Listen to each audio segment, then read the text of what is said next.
ஓகேங்க, இன்க்ரீடியன்ஸ்லாம் பார்த்துட்டு வந்திருப்பீங்க. கடாய் வச்சாச்சு. சாம்பார் சாதத்துக்கான மசாலாலாம் இப்போ வந்து வறுத்து அரைச்சிக்கலாம். கடாய் சூடாகிடுச்சு. நீங்கள் நல்லெண்ணெய் விட்டுக்கலாம். நிறைய பேர் இந்த மசாலாலாம் ட்ரையாகவே வந்து ரோஸ்ட் பண்ணி எடுத்துப்பாங்க. அது வந்து ஆப்ஷனல் தான். நீங்கள் ட்ரையாக வேணும்னா எண்ணெய் விடாமலே வறுத்து அரைச்சிக்கோங்க.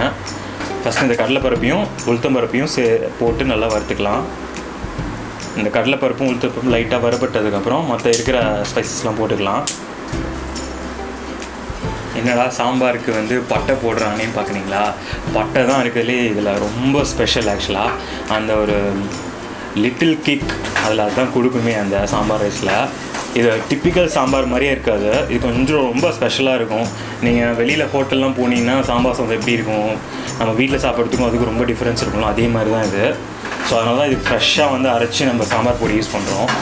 ஸ்பைசஸ்லாம் நல்லா செவக்க வறுத்துக்கலாம். நம்மளுக்கு எவ்வளோ காரம் வேணும் அதுக்கேற்ற மாதிரி மிளகா யூஸ் பண்ணிக்கோங்க.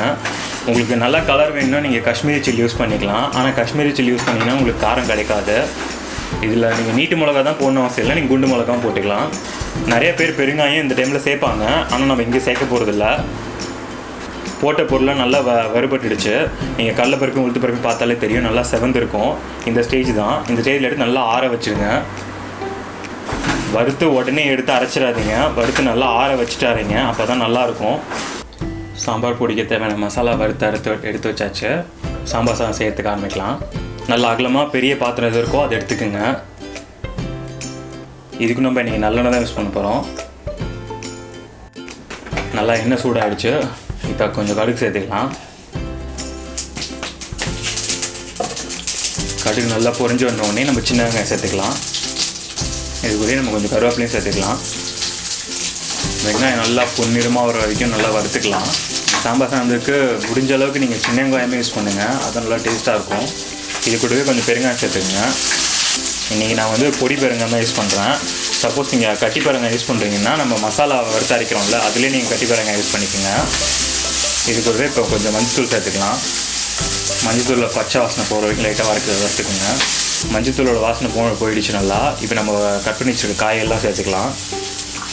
இதுக்கான வெஜிடபிள்ஸ் உங்கள் சாய்ஸ் தாங்க, நீங்கள் எந்த மாதிரி போடணுமோ அதுக்கு ஏற்ற மாதிரி நீங்கள் போட்டுக்கலாம்.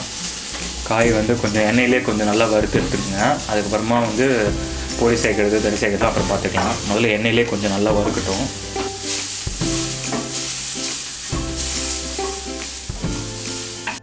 காய் நல்லா வறுபட்டுருக்கு.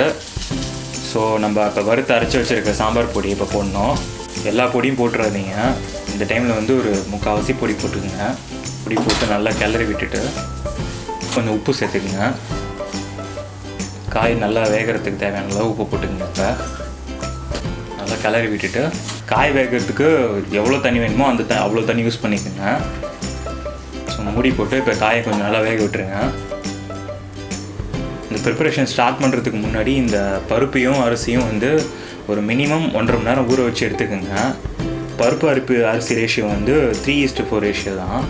இப்போது நீங்கள் 1 கப்பு ரைஸ் எடுத்திங்கன்னா அதில் 3/4 கப்பு பருப்பு எடுத்துக்கோங்க, துவரம் பருப்பு. இதை வந்து ஒரு 1.5 மணி நேரம் ரெண்டுத்தையும் ஒன்றா சேர்த்து ஊற வச்சுருங்க. ஊற வச்சு குக்கரில் வந்து ஒரு 8 விசில் பக்கம் விட்டு எடுத்துக்கோங்க. நல்லா ரைஸ் குழஞ்சி பருப்புலாம் ரைஸ் கூட நல்லா கரைஞ்சிருக்கும், அந்தளவுக்கு விட்டு எடுத்துக்கோங்க. இந்த பருப்பும் அரிசியும் கூடவே ஒரு 2 தக்காளி சேர்த்து போட்டுக்கோங்க. தக்காளி வந்து ஆப்ஷனல் தான். தக்காளி உங்களுக்கு தேவை அப்படின்னா, உங்களுக்கு பிடிக்கும் அப்படின்னா போட்டுக்கோங்க, ஆப்ஷனல் தான். நான் இன்றைக்கி தக்காளி சேர்த்துருக்கேன், 2 தக்காளி மட்டும். நல்லா அரிசி வெந்திருக்கணும். நல்லா வேக வச்சு கொஞ்சம் நல்லா மசீர அளவுக்கு எடுத்துக்கோங்க. அந்தளவுக்கு குக்கர்லேயே வச்சு எத்தனை விசில் வேணுமோ, நான் வந்து இன்றைக்கி 8 விசில் விட்டு எடுத்தேன். உங்கள் வீட்டில் எப்படி விடுவீங்களோ அது மாதிரி விட்டு எடுத்துக்கோங்க. காய் நல்லா வெந்துருச்சு. வாசனையும் உங்களுக்கு செம்மையாக வரும் இந்த டைமில். இப்போ வந்து நம்ம ஊற வச்சு வச்சுருக்க புளியை வந்து இதில் போட்டுக்கலாம். காயெல்லாம் நல்லா வெந்ததுக்கப்புறம் புளி போடுங்க, இல்லைனா காய் சரியாக வேகாது. புளி ஊற்றிட்டு ஒரு டைம் உப்பு பார்த்துக்குங்க. உப்பு பார்த்துட்டு அதுக்கப்புறம் எவ்வளோ உப்பு தேவையோ அதுக்கேற்ற மாதிரி ஆட் பண்ணிக்கோங்க. நல்லா புளி போட்டுட்டு தேவையான உப்பு போட்டுட்டு நல்லா கொதிக்க விட்டுடுங்க.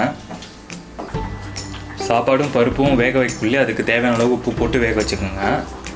நல்லா போட்டு சாம்பார் கொதிக்க ஆரம்பிச்சிருச்சு. இந்த டைமில் நம்ம வேக வச்சு எடுத்துருக்க அரிசியும் பருப்பும் சேர்த்துக்கலாம்.